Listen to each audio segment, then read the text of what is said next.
15 septembre. Galates, chapitre 2, versets 1 à 16. Ce n'est que 14 ans plus tard que je suis remonté à Jérusalem en compagnie de Barnabas.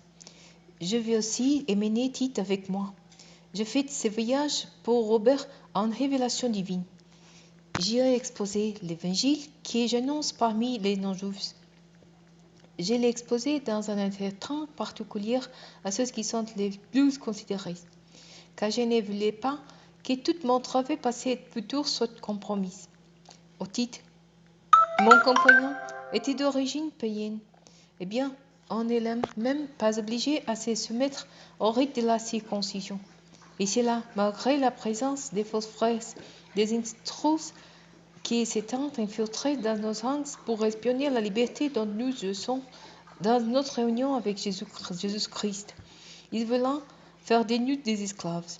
Mais nous ne leur avons pas cédé un seul instant ni fait la moindre concession afin que la vérité de l'Évangile soit maintenue pour vous.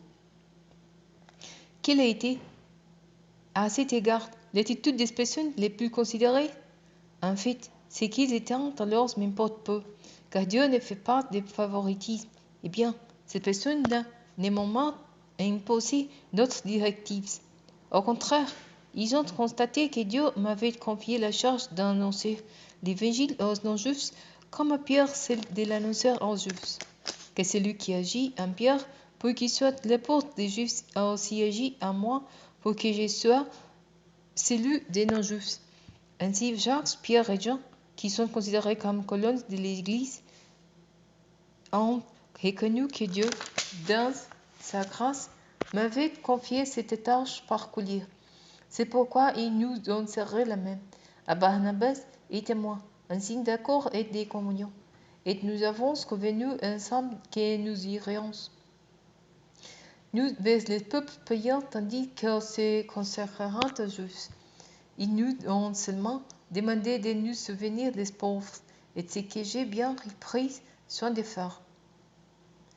Mais lorsque Pierre est venu à Antioche, je me suis opposé au vêtement en lui, car il avait tort.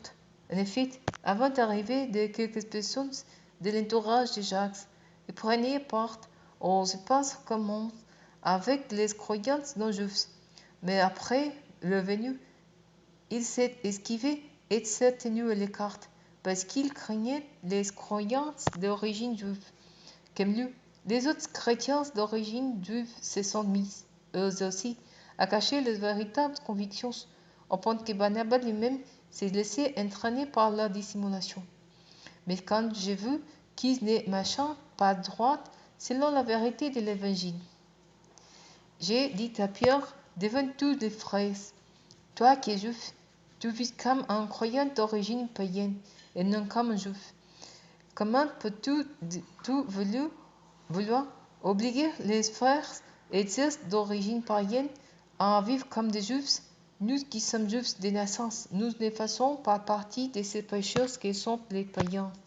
Cependant, nous avons compris qu'on est déclaré juste devant Dieu, non pas qu'on a accompli les œuvres qui commandent la loi, mais uniquement par la foi en Jésus-Christ.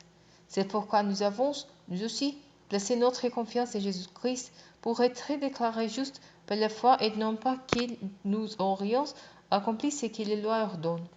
Car personne ne sera déclaré juste devant Dieu parce qu'il aura accompli ce que donne la loi.